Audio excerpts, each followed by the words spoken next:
what has happened in the upper house today. Remember, it's day 2 of that very sharp frontal attack by the Prime Minister on the entire opposition, and there is absolutely no let-up in the disruption that the entire opposition caused. It was another day, but again, a lot of disruption by the opposition. In fact, they even decided to walk out.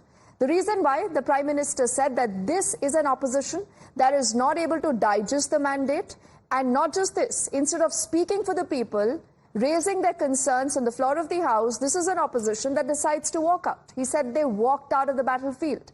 On your screen again are images that have come in to us of the opposition that was protesting outside. Even as the Prime Minister again and again has raked up a number of issues, from emergency to what happened vis-a-vis Samvidhan, to how Dalits again have been used as scapegoat by tons of the Congress government. So he's really gone into history to put the Congress on the mat. But more importantly, when it comes to the conversation around corruption, he says we are hell-bent on ensuring that there cannot be any corruption. He says, na khaunga na khane dunga. But at a point where you do know that the BJP was getting targeted for the so-called washing machine, the Prime Minister's called out the hypocrisy of the entire opposition, and he says, how is it that the same Aam Aadmi Party that called out the corruption of the Congress and vice versa today are working like best friends? And much like you have seen also in the state of Kerala between the left and the Congress, let's listen in to that sharp attack that came in from the Prime Minister. Congress party से मैं आप वालों से कहता हूं, कांग्रेस भी बताएं कि आपने प्रेस कॉन्फ्रेंस करके आपके घोटालों के इतने सारे सबूत देश के सामने रखे थे। कांग्रेस ने प्रेस कॉन्फ्रेंस की थी, इन्हीं लोगों के खिलाफ की थी। अब ये बताएं कि ये जो उन्होंने सबूत प्रेस कॉन्फ्रेंस करके सारी फाइलें बताई थी, क्या वो सबूत सच्चे थे या झूठे थे? दोनों एक दूसरे को खोल करके रख देंगे। आदरणीय सभापति जी, मुझे विश्वास है ऐसी चीजों का जवाब देने की उनके अंदर हिम्मत नहीं है। आदरणीय सभापति जी, ये ऐसे लोग हैं जिनका डबल स्टैंडर्ड है, दोहरा रवैया है, और मैं देश को बार बार ये बात याद दिलाना चाहता हूं, ये कैसा दोगलापन चल रहा है। ये लोग दिल्ली में एक मंच पर बैठ करके जांच एजेंसियों पर आरोप लगाते हैं, भ्रष्टाचारियों को बचाने के लिए रैलियां करते हैं, और केरला में उनके शहजादे,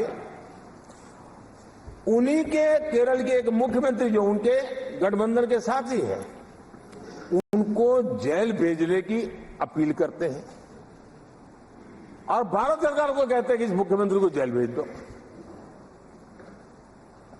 दिल्ली में ईडी सीबीआई की कार्रवाई उस पर हाय तौबा करते हैं,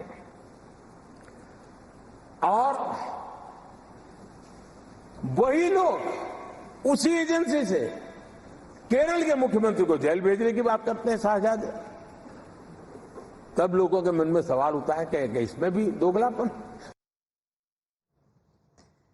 So this, remember, is just one bit that the Prime Minister has used to expose the so-called hypocrisy when it comes to the entire opposition. So clearly you will have the opposition respond to that. Let's quickly open this up with our colleagues, Mohit, who's joining us. He's tracking the BJP and all reactions coming in from the party office.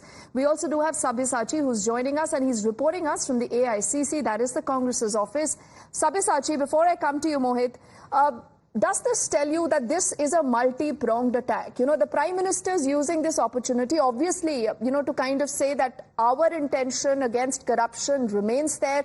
We will continue our battles against corruption no matter what. And on the other side, he is not just exposing the opposition, Mohit, but he's also trying to drive a wedge, much like he had said about emergency, that people who spoke against emergency then are sitting with the Congress today, the same Congress responsible for emergency, much like the issue of corruption, Mohit.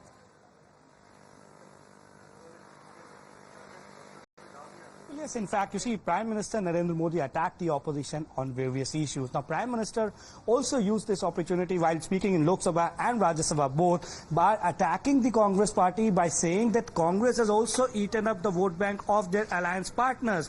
Now, he referred to Congress party as Parjeevi, that is the parasite which is eating into the votes of the opposition party. So it's a very tactical attack that has come in from the Prime Minister. But the Prime Minister has also attacked the opposition parties on their attack on the government, that whenever a corrupt person is sent to jail, whenever an action is being taken against somebody who is indulged in corruption, all the oppositions come together, all the opposition parties come together, and they start protesting against ED, CBI and the income tax and say that these agencies are being used by the BJP. But Prime Minister has made one thing clear today, and it's a very strong message, that action would be taken against the corrupt. Mohit, allow me a moment. Let me get the first BJP response to this. Shehzad is joining us on the phone line. Shehzad, thank you for speaking to us. Now tell me something. Does this somewhere, Shehzad, also proves that corruption, the washing machine angle, the entire narrative that the opposition has been trying to build through the big campaign of 24, Shehzad, that Enforcement Directorate, CBI are being misused by the government? Has that hurt the BJP? Will you accept this? And that's the reason why it's important to expose the hypocrisy of the opposition too. I don't know about washing machine, but definitely there was Dhobi Pachad in Parliament when Prime Minister has exposed the two faces of Congress. Congress's Shehzada says that 2 CMs have been arrested, but he says that the Kerala CM should be arrested by the very same agency he accuses of vendetta. Congress's Shehzada says that 2 CMs are arrested and his own party had done PC against one of the CMs, Mr. Kejriwal. And while they were fighting elections, in Delhi they were at each other's feet. In Punjab, they were at each other's throat. In Punjab, Charanjit Channi said that this Kejriwal is a corrupt man, and now they have done a triple talaq instantly. So after that, they have once again started abusing each other. So this has become a convenient excuse. If ED CBI was so bad, as PM pointed out in Chhattisgarh during the election time, Aam Aadmi Party wanted ED to probe Rahul Gandhi and Chhattisgarh CM for the Sharab Ghotala. So why were they asking for ED probe? And whatever proof that the Congress put out during the Sharab Ghotala of Arvind Kejriwal, was it lies? So this shows that today that double face has been exposed, and that is why, Deepthi, they ran out of Parliament. They did a walkout from Parliament. They actually did a walkout because they had no face to show on their double speak. Okay, I think that's a fair point, Shehzad, that, you do make. And I wish we had someone from the opposition to respond to that, Shehzad. But thank you for speaking to us. And that's your very first response, much like what the Prime Minister has said. And let's go back to both our colleagues, Mohit and Sabyasachi, tracking this. And Mohit, before I now come back to you, let me quickly ask Sabyasachi if we have any response in the Congress yet on what has happened. Because Sabyasachi, this is real. This again is the Achilles heel when it comes to the Congress. Look at the case study of the AAP in the Congress. It was the Congress that raised the Sharab Ghotala. They said Arvind Kejriwal ko jail jana chahiye. Now when he is behind bars, they are playing the victim card. Sabyasachi, how will they explain this to the voter?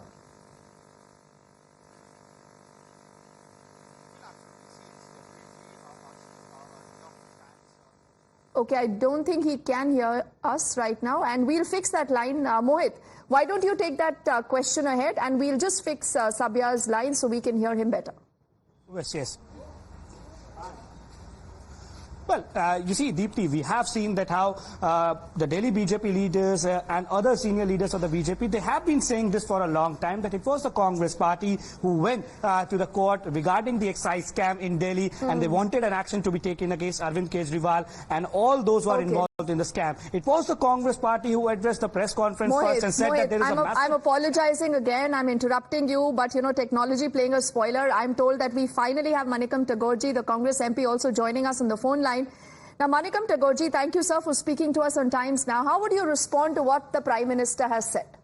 He says, how will you explain that it is the same Congress party that raised the Sharab Ghotala? You hit out at the Aam Aadmi Party, but you have no qualms of doing business with the same, quote unquote, the corrupt Aam Aadmi Party. Who called Devagowda and Kumarasamy as the most corrupt person in Karnataka? Who called them that they are the most corrupt fellows of leadership of Karnataka? Mr. Modi. These kind of preachers, Modi ji can't make it in Parliament. He can make it in election speeches. He is not able to understand that from 303, people has made him to be 240. He has lost the majority MPs. He lost the majority mark of 272. To govern, he has got the support of Shindeji, Naiduji and Nitishji. It is double M Sarkar, which is because of their support only this government has been formed. Mr. Modi ji's ecosystem is like that. He is unable to understand that he lost the election. Okay. From 303, he has come to 240. People have rejected his leadership. He is not ready to change. He is still in that old model that before 2024 elections, what he is still thinking the same way. So Manikamji, would you see that this has actually now become an ego war? Because the opposition clearly wants to tell the government that, listen, you do not have a majority on your own. It cannot be business as usual. But it is the treasury benches again and again that want to reiterate that, so what? We still have 240. We are strong with our allies. So has this become an ego war? And there are questions being raised on why the opposition walked out when the Prime Minister was speaking. Why was this disruption allowed? Was this all predetermined, Manikanji? No, it is very simple. As you told clearly that they had lost the number. From 303, he has come to 240. He should accept it. We had accepted it when Congress lost power. We accepted it, that we lost power. And we formed coalition under this. He has formed a coalition. He has to change his style.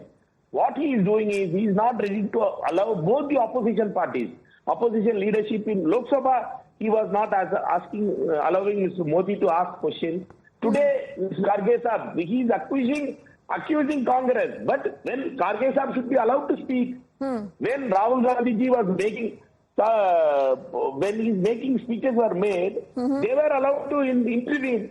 Modi ji stood up 2 times, Amit Shah ji stood up 3 times, 4 times Rajnath Singh ji stood up, 5 times Kiran Rijiju stood up, our Anurag Thakur stood up at 6 times.